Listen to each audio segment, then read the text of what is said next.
Bismillahirrahmanirrahim. Assalamualaikum warahmatullahi wabarakatuh. Perkenalkan, nama saya Muhammad Fatir Rizky dari mahasiswa Universitas Negeri Makassar, Fakultas Ilmu Sosial, jurusan Pendidikan Sosiologi. Ingin mengerjakan tugas mata kuliah sejarah tentang mewawancarai seseorang. Saya akan mewawancarai ibu saya sendiri tentang kerajaan-kerajaan yang ada di Makassar dan tentunya apa-apa saja peninggalannya dan apa-apa saja peninggalan kerajaan tersebut. Ini saya bisa diminta waktu sedikit.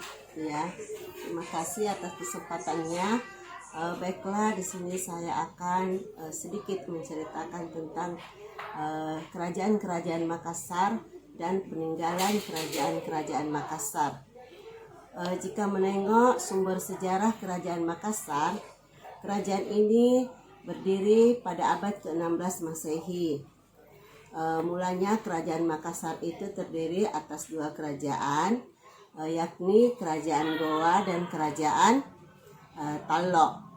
Kemudian keduanya bersatu di bawah pimpinan Raja Goa, yaitu Dain Manraba. Sesudah menganut agama Islam, Dain Manraba bergelar Sultan Alauddin. Meski Raja Talok sendiri adalah Karaim Matoaya yang bergelar Sultan Abdullah. Bersatunya kedua kerajaan ini beriringan dengan tersebarnya agama Islam di Sulawesi Selatan. Mulanya upaya penyebaran agama Islam dari Jawa ke Makassar tak banyak membawa hasil. Demikian pula usaha Sultan Babullah dari Ternate yang mendukung penguasa Goa Talok supaya memeluk agama Islam. Kemudian Islam baru bisa berpijak kuat di Makassar berkat upaya dari Datuk Di Bandang dari Minangkabau pada tahun 1650. Penguasa Goa dan Talok memeluk agama Islam. Dalam perjalanannya, dua kerajaan bersaudara ini dilanda peperangan bertahun-tahun. Sampai di masa Goa dipimpin oleh Raja Talok yang ke-10, kerajaan Talok mengalami kekalahan. Kedua kerajaan kembar itu malahan jadi satu kerajaan dengan kesepakatan Rua Karain Sekre Atak, artinya dua raja seorang hamba. Kerajaan Goa dan kerajaan Talok berhasil meleburkan sentra pemerintahan dari kerajaan Makassar yang berlokasi di Sombaopo. Letak kerajaan Makassar amat strategis karena berada di lalu lintas pelayaran antara Malaka dan Maluku. Lokasi menarik ketertarikan para pedagang untuk singgah di pelabuhan Sombaopo. Dalam waktu singkat, Makassar berkembang jadi salah satu bandar penting di kawasan timur Indonesia. Pada mulanya, di tempat Goa terdapat 9 kelompok sosial yang diketahui dengan nama Batek Sarapang atau 9 bendera. Mereka kemudian jadi sentra kerajaan Goa, yaitu Tombolok, Akiu, Parang-Parang, Data, Aganjekne, Sumata, Bisei, Serok, dan Kalili. Melewati bermacam-macam metode, baik secara damai maupun paksaan, kelompok sosial lainnya bergabung untuk menyusun kerajaan Goa. Cerita dari pendahulu di Goa diawali oleh Tumanurung sebagai pendiri Istana Goa. Tapi budaya Makassar lain menceritakan 4 orang yang mendahului datangnya Tumanurung. 2 orang pertama yakni Batara Guru dan saudaranya. Kesultanan Goa merupakan salah satu kerajaan besar dan paling berhasil yang terdapat di wilayah Sulawesi Selatan. Rakyat dari kerajaan ini berasal dari suku Makassar yang berdiam di ujung selatan dan pesisir barat Sulawesi. Kawasan kerajaan ini kini berada di bawah Kabupaten Goa dan sebagian wilayah sekitarnya. Kerajaan ini mempunyai raja yang paling tenar, yaitu Sultan Hasanuddin.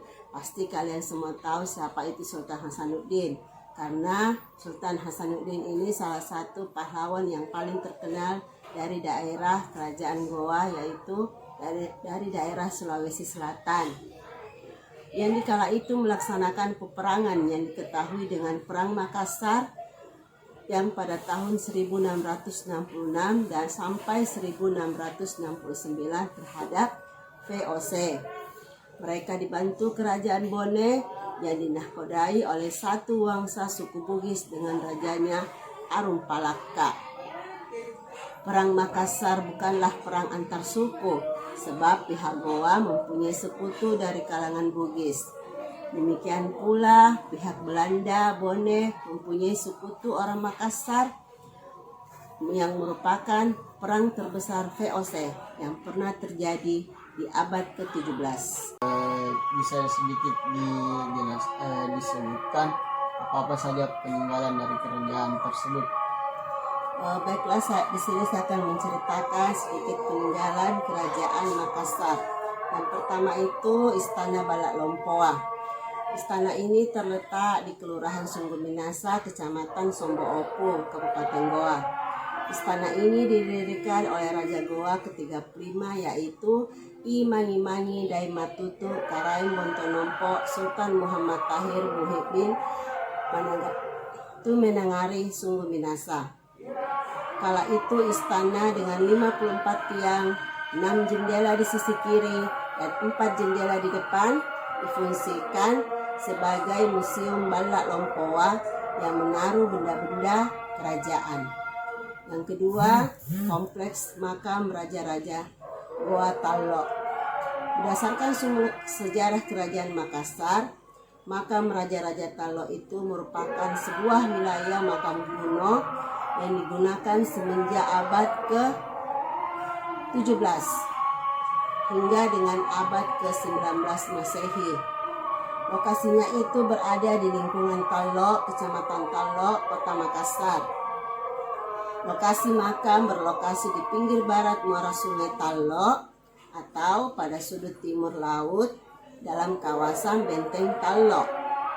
Yang ketiga, peninggalan dari kerajaan Makassar yaitu Fort Rotterdam atau sering dikenal dengan Benteng Rotterdam. Benteng ini merupakan sebuah benteng peninggalan kerajaan Goa Talok. Letak benteng ini berada di pinggir pantai sebelah barat Kota Makassar, Sulawesi Selatan. Benteng ini dibangun pada tahun 1545 oleh Raja Goa ke-9 yang bernama I Manrigau Daimbonto Karaing Lakiun Tuma Isi Kalonna. Begitu mungkin sedikit peninggalan dari kerajaan Makassar dan Goa. Tadi ada beberapa nih. Yang pertama itu ada Istana Balak Lompoa, makam raja-raja Talok, dan terakhir Benteng Rotterdam. Tadi juga ada beberapa kerajaan yaitu Goa dan Talok di. Ya, kerajaan Goa dan Talok. Terima kasih atas waktunya yang telah diberikan. Mungkin itu saja yang dapat saya sampaikan, lebih dan kurangnya mohon dimaafkan. Assalamualaikum warahmatullahi wabarakatuh.